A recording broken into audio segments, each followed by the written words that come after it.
कैदी नंबर 804 के बाद अगर कोई सोशल मीडिया में बड़ी तेजी से किसी ने पेनिट्रेट किया है वो मरियम नवाज है। या तो उन पे तनकीद हो रही होती है, एप्रिसिएशन हो रही होती है। ना पाशा साहबा अगर गुस्से में है, सीख पाए तो किस वजह से हैं, बिला वजह की तनकीद तो नहीं हो सकता। इसकी बड़ी सर्विसेज हों पाकिस्तान के लिए, PMLN के लिए। शहबाज हुकूमत तो कहती है कि महंगाई को हम 60 साल की कम तरीन सतह पे ले आए हैं। फैसला आपने बेहतर करना है कि जी मिडिल क्लास कहाँ पे खड़ी है। जी बिस्मिल्लाहिर्रहमानिर्रहीम, अस्सलाम वालेकुम व्यूअर्स।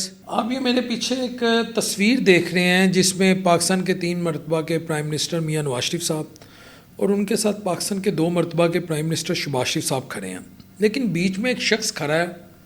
अब ये शख्स कौन है मुझे तो ऐसा जिसकी इतनी डिटेल मालूम नहीं है, लेकिन फवाद चौधरी साहब जो PTI के फॉर्मर इंफॉर्मेशन मिनिस्टर रहे हैं, साइंस एंड टेक्नोलॉजी की भी मिनिस्ट्री उन्होंने संभाली है। उन्होंने समीना पाशा साहिबा, आप जानते होंगे एक सहाफ़ी हैं, आजकल ऑफ दी स्क्रीन हैं, उनकी एक ट्वीट या एक्स को रिएक्ट किया है जिसमें समीना पाशा साहिबा काफ़ी सीखपा हैं कि ये मैं, लेकिन वो ट्वीट भी नहीं पढ़ता, मैं वो ट्वीट को भी नहीं दोहराता क्योंकि मैं नहीं समझता कि मुझे वो ट्वीट को भी पढ़ना चाहिए।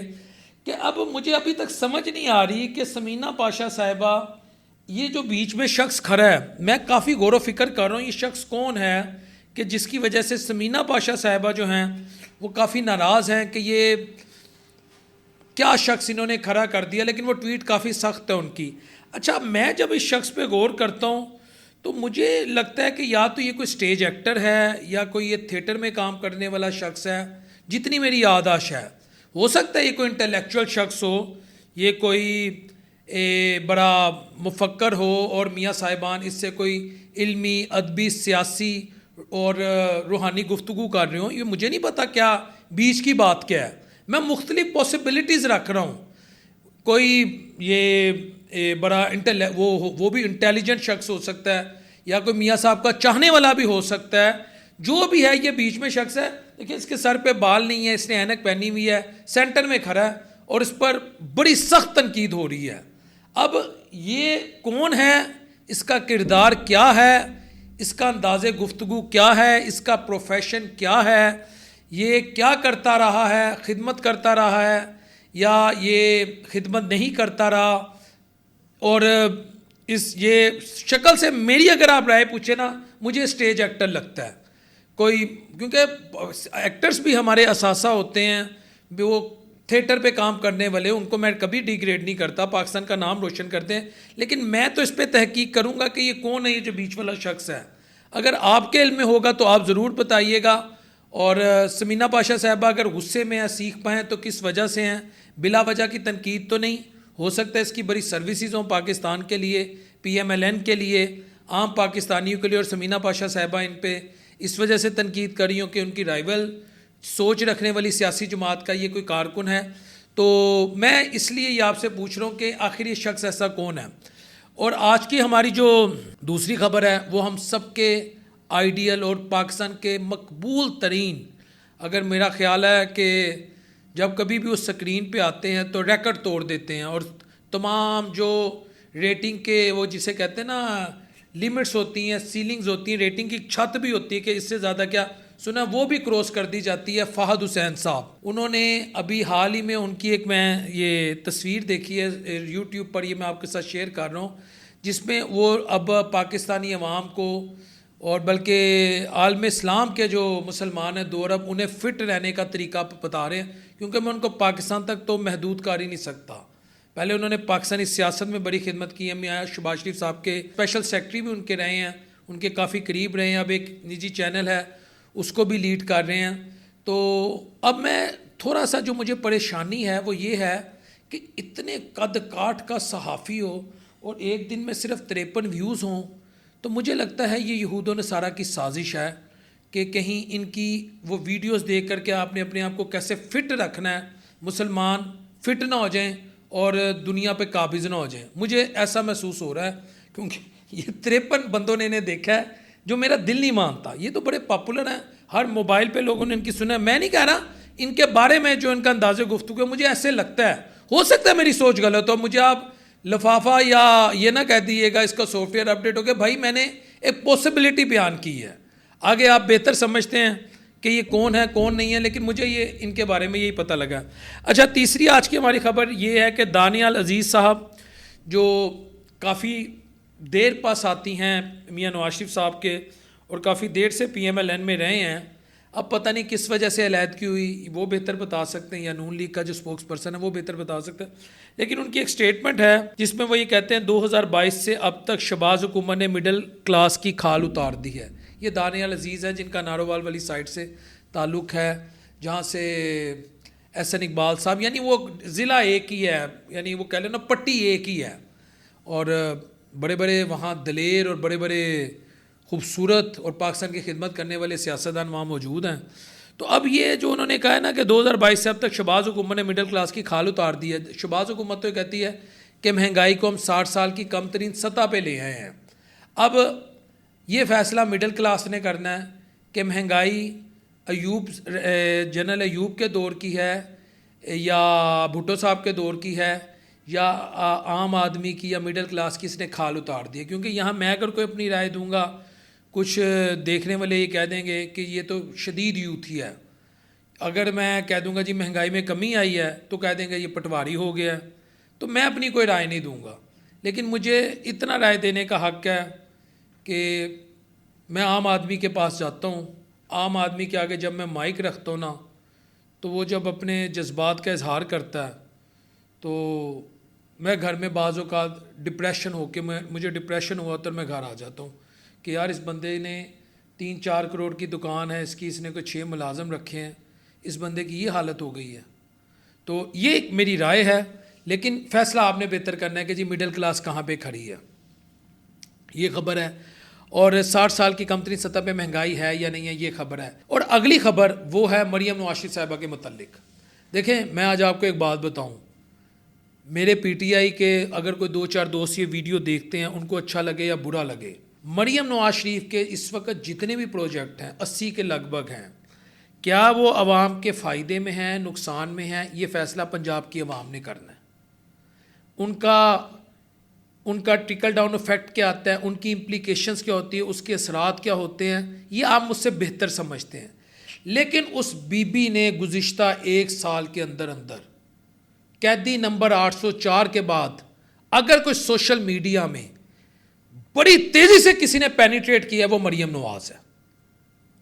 बड़ी तेजी से वो पेनिट्रेट कर गई हैं हर जगह। उनका आप ये कह लें कि या तो उन पर तनकीद हो रही होती है या एप्रिसिएशन हो रही होती है। मैं तन बड़ी, क्योंकि अगर तो आपने उसी रहना ना, ये मैं PTI के दोस्तों को कह रहा हूँ, उसी जोन में रहना है कि नहीं नहीं नहीं नहीं वो ऐसे है वैसे है, तो आप रह ही जाएं। उसने अपने प्रोजेक्ट्स को, मैं बार बार कह रहा हूँ, उसके प्रोजेक्ट्स अच्छे हैं उनके या बुरे हैं, ये फैसला आवाम ने करना है। वो यानी सोशल मीडिया को उसने कैप्चर कर लिया है CM ने। कैदी नंबर 804 के बाद दूसरी मकबूल तरीन सोशल मीडिया पे पर्सनैलिटी मरियम नवाज है। और मैं ये सवाल PTI के दोस्तों से, पंजाब की आवाम से करता हूँ, जो PTI के 100 या 105-10 के लगभग MPs हैं, वो कहाँ हैं इस वक्त? पंजाब में इस वक्त 4-5 क्राइसिस हैं या 4-5 चैलेंजेस हैं गवर्नमेंट के लिए। डॉक्टर्स कम्युनिटी इस वक्त परेशान है, हुकूमत अच्छा कर रही है बुरा कर रही है वो बहस नहीं है। किसान इस वक्त परेशान है, हुकूमत अच्छा कर रही है बुरा कर रही है वो बहस नहीं है। मैं आपको बार बार बता रहा हूँ, ताजर लाहौर शहर को अंदरून शहर में तकरीबन ये एक अंदाज़ा है कि 7-8 हज़ार दुकानें मिसमार होने जा रही हैं, जिससे लाखों लोग जो हैं वो अफेक्ट होने जा रहे हैं। उस पर ताजर कम्युनिटी जो है वो कोशिश कर रही है कि कोई इसका और वे आउट निकाल लिया जाए, क्योंकि मियां नवाज शरीफ साहब जब से पैटर्न इन चीफ बने हैं लाहौर के, तो बल्कि वॉल्ड सिटी के अंदरून शहर के, तो उन्होंने लाहौर को मुगलिया दौर की तर्ज पर, यानी इसकी जो पुरानी खूबसूरती है, जो इसका तारीखी वर्षा है, वो कहते हैं मैं इसको बहाल करना चाहता हूँ। और इस पर आम आदमी कितना परेशान है, होना चाहिए नहीं होना चाहिए बहाल, ये या मैं ये बात नहीं कर रहा क्या PTI के MPs या MNAs जो पंजाब से हैं वो आपको नज़र आ रहे हैं काम करते हुए, या सिर्फ उनका एक ही काम है कि कोई दिन आ जाए, कोई मौका आ जाए तो एक नुक्कड़ पे खड़े होकर ईया का नाबुदु व ईया का नस्तईन पढ़ते। बिल्कुल पढ़ना चाहिए। ऐसे ऐसे यहाँ लोग हैं जो बहाना ढूंढते कि जी बिलाल शफीकी कह रहे भाईजान अगर आप ईया का नाबुदु व ईया का नस्तईन नहीं पढ़ते तो आप हलाकत में हैं। खान पढ़ता है ना, तो हो सकता है अल्लाह ने उसको इस वजह से इज्जत दे दी हो कि ये मेरी बात करता है, अब खान की नीयत क्या है वो मेरा अल्लाह जानता है, हमने किसी का दिल चीर के नहीं देखा। तो पढ़ना चाहिए, लेकिन क्या ये पढ़ के उसके बाद आप कहें जी हमने वीडियो बना दी, हम बड़ा काम कर रहे हैं, हम बड़े ख़तरे में, हम ऐसे वैसे, उसके बाद आपने पंजाब की 12 से 14 करोड़ जो आवाम है, आप उनके साथ कहाँ खड़े हैं? मेरा ये सवाल है। मरीम के तो प्रोजेक्ट्स आ रहे हैं, वो प्रोजेक्ट तनकीद की भी ज़द में है, उसकी अप्रिसिएशन भी है, आप किधर खड़े हैं? मैं आज आपके जिस हल्के से आपने उन एमपीएस को जिताया जो 24 फरवरी को घर से नहीं निकले, जिनकी आप शक्लें नहीं जानते थे, जो किया कद्दू वो जूती लोटा पता नहीं क्या क्या निशान, खोता पता नहीं क्या क्या निशान मिले हैं, उन लोगों ने उसमें वो मोड़ लगा दी है। क्या वो आज पंजाब की आवाम के साथ खड़े हैं? अगर वो नहीं खड़े, इसका नुकसान किससे होगा? क्या पीटीआई को मुस्तकबिल में नहीं होगा? ये भी सवाल मैं आपके पास रखता हूँ। अच्छा, अब अगला जो मेरा एक पॉइंट ऑफ व्यू है वो ये है, अता तारर साहब जो पाकिस्तान के इंफॉर्मेशन मिनिस्टर हैं और एक रिटायर्ड ब्रिगेडियर हैं इशफाक हसन साहब, इन दोनों की स्टेटमेंट मैं आपके सामने रखता हूँ। जो इशफाक हसन साहब हैं उन्होंने अता तारर की एक स्टेटमेंट को ना रीएक्स की है। अता तारर साहब कहते हैं, कैप्टन शहीद शेर खान के मुजस्मे की बेहुरमती की गई तो मुझे नींद ना आई, मैंने स्वाबी जाकर कैप्टन शेर खान के मुजस्मे की बेहुरमती पर इनके भाई से माफ़ी मांगी। हर पाकिस्तानी को ना जिन जिन शोहदा के मुजस्मे को तोड़ा गया, शहीद किया गया या उनको बेतौकीर किया गया, खुदा की कसम उस पर माफ़ी मांगनी चाहिए। क्योंकि उस बाप से, उस बीवी से, उस बहन से, उस माँ से, उस भाई से, उस औलाद से पूछो जिनका 35, 40, 41, 42 साल का बेटा कैप्टन, मेजर, कर्नल, जो भी ब्रिगेडियर, जो भी है, या लांस नाइक, सूबेदार, सिपाही, जो भी है, एफसी से उसका ताल्लुक़ है, अगर वो इस मुल्क की हिफाजत करते दुनिया से चला गया है और उसके मुजस्मे को हम बेतौकीर कर रहे हैं, तो उनके घर वालों से पूछो उनके क्या जज्बात होते होंगे। ये मैं आपसे पूछ रहा हूँ। लेकिन इस पर जो कैप्टन इशफाक साहब, जो ब्रिगेडियर इशफाक हसन है, वो ये लिखते हैं, हम कोई भी गाली और ज़्यादती नहीं भूले। रिटायर्ड ब्रिगेडियर इशफाक हसन साहब की मैं आपको ट्वीट अब सुना रहा हूँ। हम कोई भी गाली और ज़्यादती नहीं भूले। तारर साहब 9 मई का जब भी कोई नाम लेता है तो हमारे ज़ख्म ताज़ा हो जाते हैं, ठीक है। लेकिन आपकी लीडर ने जिस जलसे में नारे लगवाए थे, ये जो दहशतगर्दी है इसके पीछे वर्दी है। और जब आपके एक लीडर ने अखबार को इंटरव्यू देते कहा था, मुंबई हमले हमने करवाए हैं, क्या इस दिन आपको नींद आई थी? ये उन्होंने उससे सवाल किया तारर साहब से। तो मैं अब ये ब्रिगेडियर इशफाक हसन साहब, मैं इनको नहीं जानता, रिटायर्ड हैं, लेकिन मैं इनको फॉलो ज़रूर कर रहा हूँ। इन्होंने क्या कमाल का क्वेश्चन किया।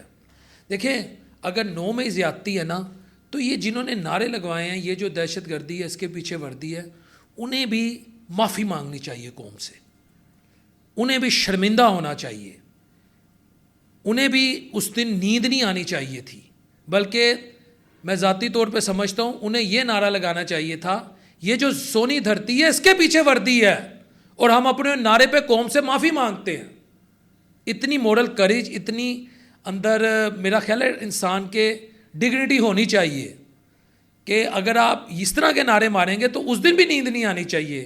तो मैं बिल्कुल ये इशफाक हसन साहब की इस ट्वीट से 100% एग्री करता हूँ कि अगर 9 मई, जिस पे मैंने कहा कि ज़्यादती आप किसी शोहदा के मुजस्मों को अगर आप बेतौकीर करें तो आपके पाकिस्तानी होने पे क्या, आपके इंसान होने पे लानत है।